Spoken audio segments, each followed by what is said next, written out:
Hi, this is Bill. I'm a salty old Marine. Wanted to talk to you today about the second step of filing a VA disability claim.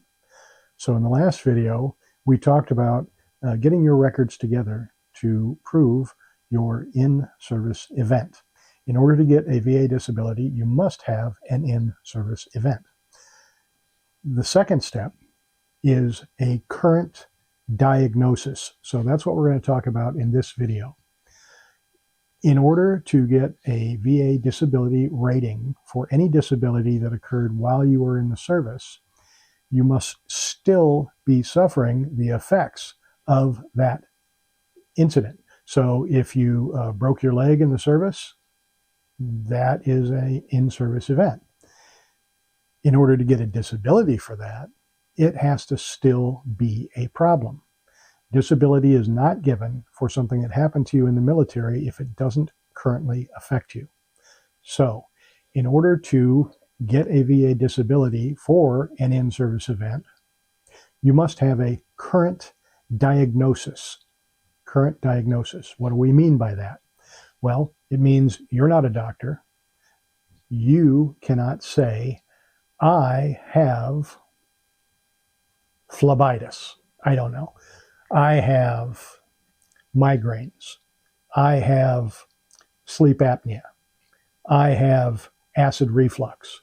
I mean, you know if you have those things for sure, but the VA doesn't depend upon that as a reliable statement. In fact, there are very few conditions where you can simply make a statement that you have such and get a disability for it. One of those things, by the way, is tinnitus. And we've talked about this in one of our previous videos. Tinnitus is a purely subjective illness. It's a constant ringing in the ears caused by exposure to loud noise while you were in the military. It is not detectable by any medical means. You know if you have it or not, but the military has no way of proving that you have it or not.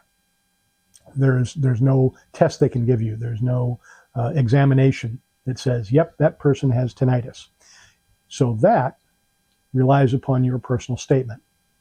If you were claiming tinnitus as a VA disability, you would have to say how you got it, in-service event, and as part of your personal statement.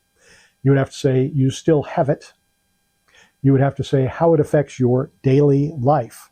In other words, I have tinnitus, it's a constant ringing in the ears, and yes, it does cause me economic hardship because I can't concentrate at work. I am less effective at doing my job.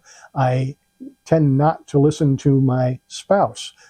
Sometimes I argue and fight because the ringing in the ears is making me nuts. All of those things go in the personal statement. And for that, you don't need an actual medical diagnosis of tinnitus. The C&P examiner, that's compensation and pension examiner, you'll be sent to, will ask you questions, listen to what you have to say, look at your records, and they will make a diagnosis of tinnitus. So you don't need to go get a current diagnosis for that. But for most other conditions, you do. That means if you say you are suffering from migraines, and that happened while you're in the service, and you have a, let's say, medical record while you're in the service of having reported bad headaches, migraines, great. But you must go see a doctor. You must get the doctor to say, you have tinnitus. Sorry, you have migraines, you have GERD, you have whatever. That's your diagnosis, current diagnosis. What do we mean by current? Hopefully it's within the last year. If it's not, go get another diagnosis. If you can't get one from a local doctor, a private doctor, then make an appointment with the VA and get a diagnosis from the VA. So you must have a current diagnosis. So that's step 2 of the 3 things you need for a VA disability claim. So this is Bill. I am the salty old Marine. I hope you like, share, subscribe, leave a comment. Very important, guys. I can't get this information out alone. People do stumble over these videos. That's great, but when you like, you share, and subscribe, when you make a comment, it affects the algorithm for YouTube, and they pop this video up on recommended videos for others, and that's how we get the word out. So I'm trying to help as many veterans as I can, and I depend upon you to do that work for me, to help me out. I'll make the videos. You guys help share the information. Again, as always, have a great day.